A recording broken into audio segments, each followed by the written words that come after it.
Hey guys, YouTuber 100 here. Alright, and now here I am with another Land Before Time review, with the review for The Land Before Time 3, The Time of the Great Giving. So, yeah, I actually really do enjoy this movie. Like, I really do like this movie. I mean, yeah, this is like one of the ones, well, like I've already said several times before, I really did like watching the first four sequels growing up. But yeah, this was the one that I really did like a lot. Like I really probably watched this one, probably one of this is probably one of the ones that I really did watch the most out of the first five movies. Like I really did enjoy this movie growing up, and even now, I mean, I still really do like this movie. Like it is so like a pretty good movie.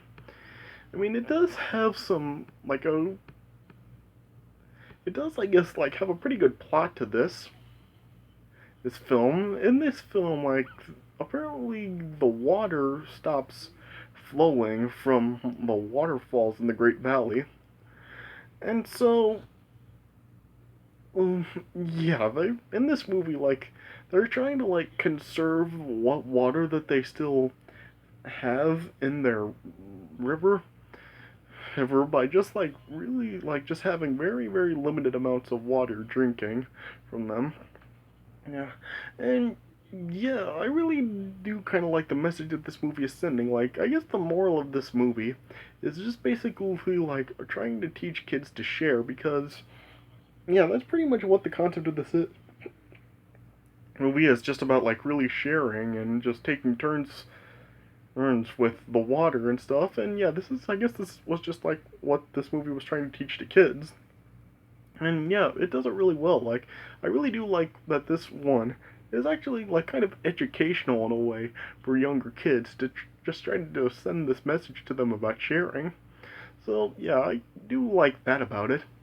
And yeah, this film does kind of have like a little more of the feel of the first film than the Great Valley Adventure did because this movie actually opens and closes with the same musical pieces that were in the first film. So yeah, that was kind of like a kind of yeah, that was like interesting to see in this film. Yeah, and yeah, in this film, like this is in a way kind of like one of the darker films because yeah, this film actually does have like some dark scenes in it.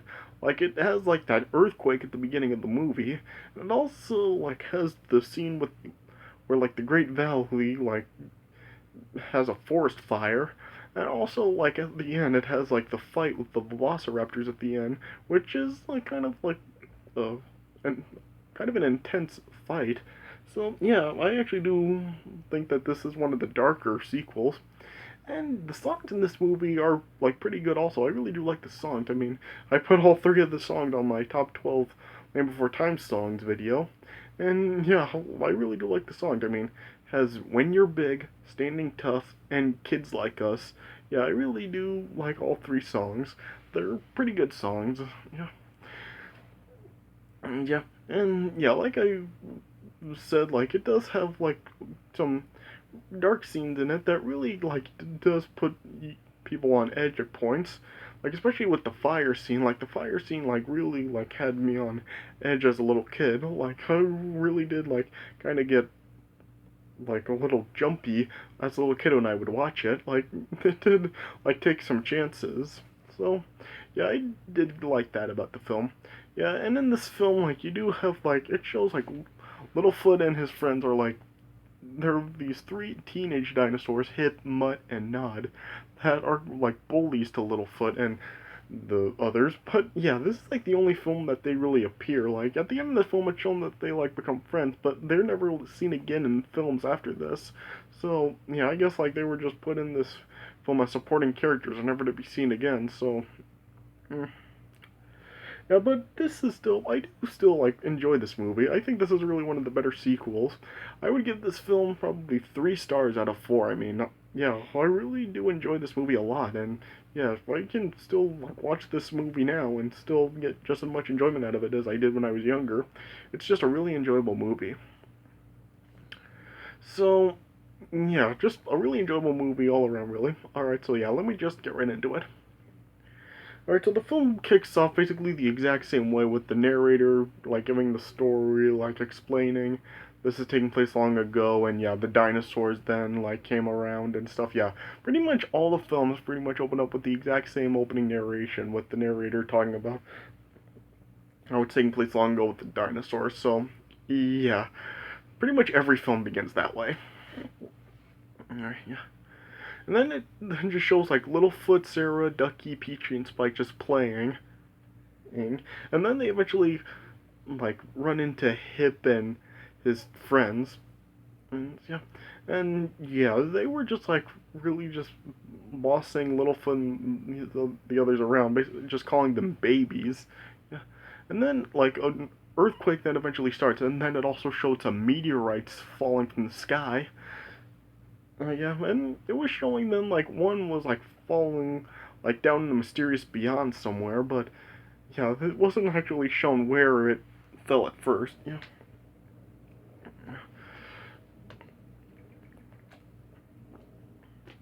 And then all five of the kids then just went back to their parents, and Littlefoot with his grandparents, of course. Yeah. And yeah, once like the everything then just calmed down after that, I actually did like it showed like the color of the sky, and I actually did like the color of the sky in the scene where just Littlefoot and his grandpa are looking at the sky. Like the sky was colored really well in that part. Yeah. And then it showed the next day, like it showed like a lot of the dinosaurs in just in the water getting drinks and stuff. But then all of a sudden, just the water ended up stopped flowing.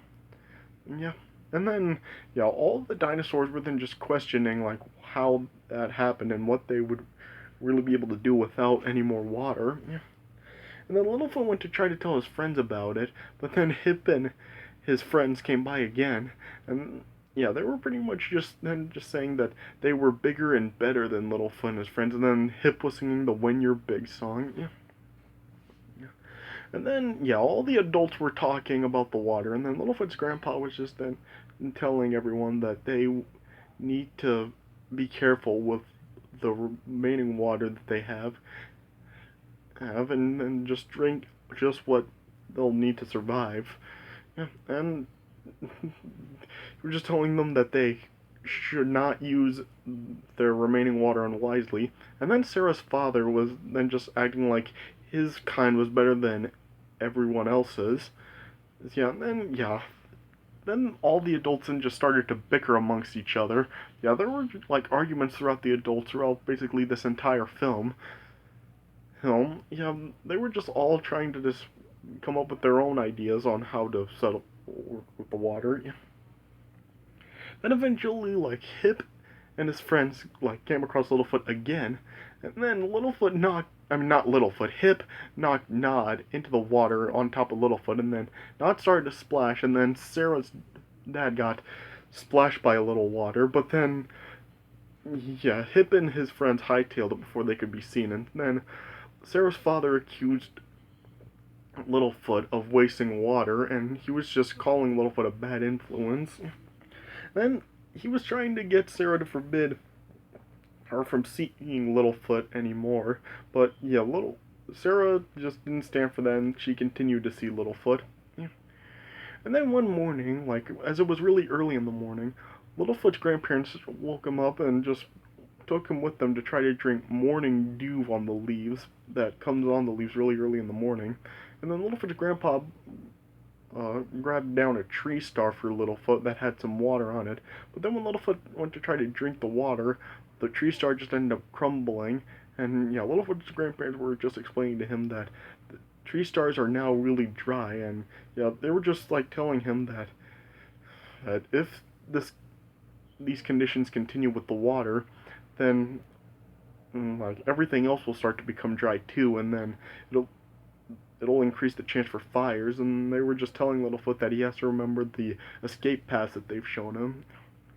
And then after Littlefoot then ate something, he then was like thirsty, and his grandparents like just felt that they could like let Littlefoot have a drink, even though like it wasn't their turn to drink yet, because Littlefoot's grandpa just felt that the children shouldn't really be included with all the water conditions. But then Sarah's father, who was like kind of like watching over the water, he didn't let Littlefoot drink, and he was basically just going by the agreement, and he was actually including absolutely everybody in the agreement. And then, yeah, he was just then singing the Standing Tough song, just saying how they to explain how they really need to act with this water situation. And then, yeah, Littlefoot, Sarah, and the others then just decided to go off to find some water themselves to stop the grown-ups from bickering all the time. And so they went out to find some water, and then, yeah, they were trying to sniff for it, but then they eventually did find some water. But then, yeah, as they were drinking the water, Hip and his friends found the water too, and then they were trying to tell Littlefoot and the others not to tell anybody about it, but Littlefoot and his friends ran off to go tell the adults about it, and then, like, Hip and his friends at first gave chase, but then, after they lost them, then showed, like, there was a big dragonfly that was chasing after Hip and his friends the other way. And then eventually, like, Littlefoot and his friends then, like found themselves in the mysterious beyond, and then they discovered what had caused the water blockage. It was because of the meteorites before that they caused some rock slide, water slides, and then like the slides had blocked up the water. And as they were going to tell the grown-ups about it, like then there was like a windstorm that started up, and then lightning ended up then striking a tree and then started a fire, and then Littlefoot and his friends were just running, trying to race back to the grown-ups, and the fire was actually spreading pretty quickly.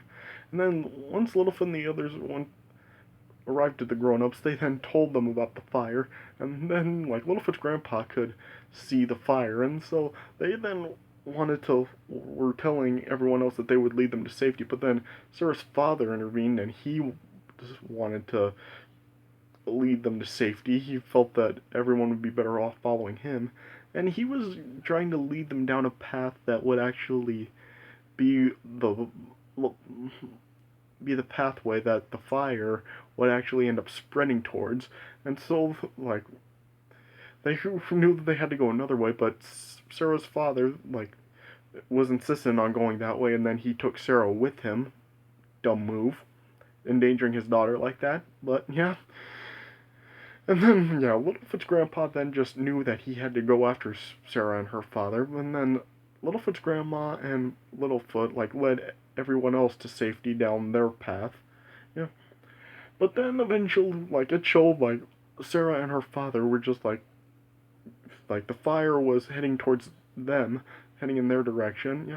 And then eventually, like, in the pathway Littlefoot and his grandma and the others were going towards, like, all the adults, like, ended up, like, being blinded by all the smoke, and so then Littlefoot had to lead everyone through, and he led them through with his voice, since nobody could really see that well. And then eventually, like, Sarah and her father just ended up being surrounded by fire, but then Littlefoot's grandpa ended up saving them. And then, yeah, they all were able to escape the fire. And then, yeah, everyone was, like, really, like, upset and nervous because the fire really had destroyed the Great Valley, really. But then Littlefoot and the kids told all the grown-ups about the water situation, and yeah, they knew that they had to go try to unblock the water, but they knew that in the mysterious beyond there would also be sharp teeth, and so then the grown-ups once again were starting to argue over how they should really go about it. And then, like, Hip and his friends were watching up from high, and then they decided just to go find their own water in the meantime. And then, yeah, Sarah then, and, well, yeah, Littlefoot, Sarah, and the others then, like, saw Hip and his friends leaving. And, yeah, Sarah, yeah, basically everybody but Littlefoot was, like, saying that if anything happened to them, it would be their own fault. But Littlefoot was just telling them they had to try to save him. And then, yeah, Littlefoot then sang the Kids Like Us song. And then all five of them went off to try to stop Hip and his friends, yeah. And then, like, Hip eventually saw what he thought was a pool of water, but then when he jumped in, he saw that it was a tar pit, and then Hip was starting to sink, and, yeah, Hip's friend, yeah, Mutt and Nod were just, like, trying to get the other one to try to pull Hip out, but then Littlefoot and the others arrived, and then they all then pulled Hip out, But then, like, all the grown-ups then arrived, and then it included Hip's dad, and then, like, Hip's dad was then, like, really being really, like, harsh on Hip, and it really did, like, show why Hip really acts the way that he does. And then Sarah's father then, like, could, like, see that it was really the same way that he treats Sarah, and then he was talking to Hip's dad and just telling him that he shouldn't be yelling at Hip to teach him what's right, because that's all he would really know. How Hip would really know how to handle things when he gets older. And then, yeah, it was then just like he was then saying that uh, it was because of the children that they ended up finding the water. Yeah. But then, yeah, they all then ended up being surrounded by a pack of velociraptors, and so then all the grown-ups then, like, fought the velociraptors off as Hip's dad tried to lead the kids all to safety. And then, yeah, the grown-ups then were doing battle with the velociraptors, just continuing to fight them off. This included, like, Littlefoot's grandpa and Sarah's father, and a few other dinosaurs. And yeah, Hip's dad also was involved in it too. Yeah. And then, as the kids were like on the top of a dam of boulders, they were then starting to push some boulders to the velociraptors to try to stop them. And eventually, they ended up then unblocking the water. And then, yeah, then the water then started to flow in the dam, and then it then just ended up like washing the velociraptors away, and then the fire in the Great Valley ended up being extinguished. Yeah. And then, yeah, the narrator was then explaining that with the water now restored and returned, the dinosaurs then just went back to the Great Valley, but it was shown that the fire had actually destroyed a lot of the green food, but the dinosaurs all worked together to try to find where green food still did grow. And yeah, it was just showing how the everybody was really sharing the food, so there would be enough for everyone. And yeah, then Joel, like the kids found like a canyon that had green food that would be enough for everyone. And yeah, it was then like showed then the kids were just like passing down a tree star one to the other that then Spike, of course, then ended up eating. Yeah. And then it just ended with the narrator saying that this story had been told for generations until it was known as the time of the Great Giving. And then yeah, it just ended by showing Littlefoot and his friends like beside the water, and then it was just showing like the green food was starting to grow again. And yeah, that's how it ended. So yeah, like I said, 3 stars out of 4. I mean, definitely like a very good plot to this movie, and I did like the moral that it was basic. This is basically just to teach kids about sharing. So yeah, I do like that message to kids, and yeah, I really do think that this is one of the better sequels. So yeah, I would say yeah, this is worth a watch. So yeah, check it out, and yeah, you can decide for yourself what you think. But I think that this will be. I think you'll enjoy this if you're a fan of the Land Before Time movies. Alright, so yeah, that does it for my review of The Land Before Time 3, The Time of the Great Giving. I hope you guys enjoyed this review. And so, yeah, and just, yeah, stick around as more Land Before Time reviews are yet to come. Alright, so yeah, so I hope you guys enjoyed this review. Thanks for watching, and I'll see you guys later.